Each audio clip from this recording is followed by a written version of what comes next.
बिस्मिल्लाहिर्रहमानिर्रहीम। अस्सलाम वालेकुम। उम्मीद करती हूँ आप सब खैरियत से होंगे। मैं स्मिना गुल अपनी किचन में आपको वेलकम करती हूँ। आज मैं आपके साथ मछली को मसाला लगाने और इसको सेव करने का मुकम्मल तरीका शेयर करूँगी। जैसा कि आपको पता है सर्दियाँ शुरू हो गई हैं, मछली खाना तो हर किसी को पसंद है। आप इसको मसाला लगा के महीनों तक जो है वो सेव कर सकते हैं। बिल्कुल ये फ्रेश रहती है। जब भी निकालें इसको आप बनाएं और ऐसा लगेगा जैसे आपने फ्रेश जो है मछली बनाई है। मिसाले वही होते हैं लेकिन इनकी सही मिक़दार और सही इस्तेमाल जो है जायके को मज़ीद बढ़ा देता है। वीडियो को एंड तक वॉच कीजिएगा और अगर आपको मेरी वीडियो अच्छी लगी तो इसको ज़्यादा से ज़्यादा शेयर भी कीजिएगा। और अगर आप मेरे चैनल पर नए हैं तो प्लीज़ मेरे चैनल को भी सब्सक्राइब कर लीजिएगा। आइए चलते हैं इस ज़बरदस्त सी रेसिपी को बनाने की तरफ। यहाँ पर मैंने 3 किलो मछली ली है। मैंने काला रोहू लिया है, आप कोई भी मछली इस्तेमाल कर सकते हैं। इसको मैंने नमक और अजवाइन लगा के तकरीबन 2 घंटे के लिए रख दिया था। उसके बाद इसको अच्छे से साफ़ कर लिया है। इसमें पानी बिल्कुल भी नहीं होना चाहिए। यहाँ पर मैंने एक बड़ा सा बर्तन ले लिया है जिसमें मैंने शामिल किए हैं 2 चम्मच बेसन के और 1 चम्मच जाएगा इसमें लाल मिर्च का, 1 चम्मच ही जाएगा इसमें चिली फ्लेक्स का जिसको धड़ा मिर्च भी कहते हैं। और इसमें 1 टीस्पून जो है मैंने नमक का इस्तेमाल किया है। नमक जो है मछली को भी लगाया हुआ है, देख के इस्तेमाल कीजिएगा।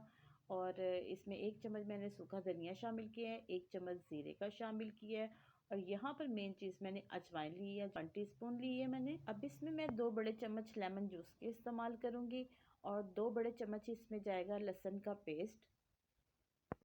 यकीन माने इस तरह से अगर आप मछली को मसाला लगा के रखेंगे तो जब फ्राई करेंगे आपको यकीन नहीं होगा कि आप बाज़ार की मछली खा रहे हैं या घर पे आपने खुद फ्राई की है।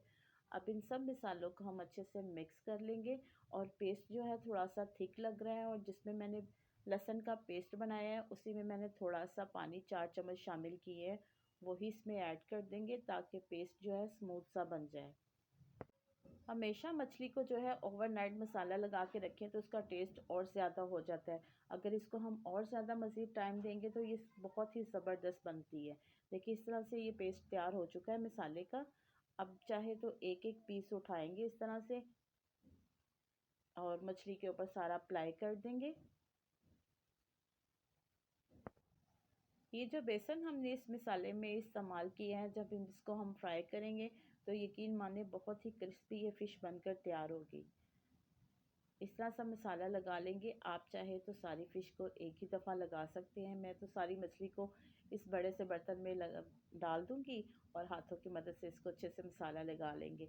इसके साथ ही अगर आप मेरे चैनल पर नए हैं तो प्लीज़ मेरे चैनल को भी सब्सक्राइब कर लीजिएगा। और अगर आपको मेरी वीडियो अच्छी लगी तो इसको ज़्यादा से ज़्यादा शेयर भी कीजिएगा। इसी तरह से मसल के हम सारी मछली को जो है मसाला लगा लेंगे। बहुत आसानी से ये लग जाएगा। ये देखिए सारे पीसेस पे बहुत अच्छे से मसाला लग चुका है। और इसको मैं आपको सेव करने का भी तरीका बताऊंगी। एक दफ़ा आप चाहें तो इसी तरह से उठा के इसको फ्रिज में रख दें मछली को। अब जब थोड़ी सी इसमें बर्फ़ जम जाए उसको निकालें तो आप किसी भी एयरटाइट बॉक्स में डाल के रख सकते हैं या जिप लॉक बैग में डाल के रख सकते हैं। ये तकरीबन 3 से 4 महीने भी कहें तो ये फ़िश ख़राब नहीं होगी, बल्कि इसका टेस्ट और मज़ीद ज़्यादा हो जाता है। मैं खुद भी मछली को इसी तरह फ्रीज़ करती हूँ और इसके साथ ही टाइम की भी बचत हो जाती है और जायका भी बहुत ज़बरदस्त होता है। इस तरह से मैंने एक डिस्पोजेबल बॉक्स लिया है, इसमें मैं इसको फ्रीज़ करूँगी। और आप इस रेसिपी को ट्राई करके इस तरीके से मछली को मसाला लगा के और इसका फीडबैक मुझे आप ज़रूर दीजिएगा कि आपकी फ़िश कैसी बनी है। और उम्मीद करती हूँ आपको मेरी रेसिपी पसंद आई होगी। अगर रेसिपी पसंद आई इसको लाइक शेयर और सब्सक्राइब ज़रूर कीजिएगा और साथ लगे बेल आइकन के बटन को ज़रूर प्रेस कीजिएगा ताकि हर आने वाली वीडियो का नोटिफिकेशन सबसे पहले आप तक पहुँच सके। अल्लाह पाक हम सबको अपने हिफ्ज़ ईमान में रखे और अल्लाह पाक रिज़्क़ में बहुत बहुत इजाफ़ा दे। मुझे अपनी दुआओं में याद रखिएगा, मैं आपको अपनी दुआओं में याद रखूँगी। मुझे दें इजाज़त, मिलते हैं अगली मज़ेदार रेसिपी के साथ। अल्लाह हाफ़िज़।